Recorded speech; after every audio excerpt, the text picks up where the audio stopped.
महाप्रभु जगन्नाथ आशीर्वाद माँ समलेश्वर आशीर्वाद जो लोकों आशीर्वाद समस्त कार्यकर्ता आशीर्वाद जो संभव होती निश्चित भाव में भारतीय जनता पार्टी सारा ओडिशा रे सरकार करिवो एवं नरेंद्र मोदी जो कथा कहते जे सारा ओडिशा को भारत वर्ष एक नंबर करेंगे निश्चित भाव में ओडिशा को केवल भाव एक नंबर राज्य कर सारा भारत वर्ष से चेष्टा करा जिवो एवं निश्चित भाव में मुझे चेष्टा करी भटली विधानसभा ओडिशा केमती भाव में एक नंबर कर तब चेष्टा कर संग्राम जीवन सारा जारी रहिबो लोकों हित लोकों सकाशे लोकों किभली भाव में सुविचार हेबो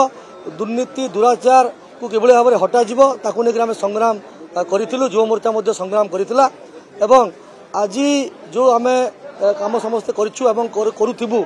ओडिशा पास किभली भल हेबो से संग्राम अविरत जारी रहिबो एवं मोर आशा एवं आकांक्षा अच्छी भारतीय जनता पार्टी जो कथा प्रधानमंत्री नरेंद्र मोदी कहते ओडिशा को एक नंबर राज्य में परिणत चेष्टा कर पार्टी पार्लियामेंट्री कमिटी अच्छी एवं पार्टी पार्लियामेंट्री कमिटी से विषय में निष्पत्ति नेबे आ पार्टी प्रक्रिया एवं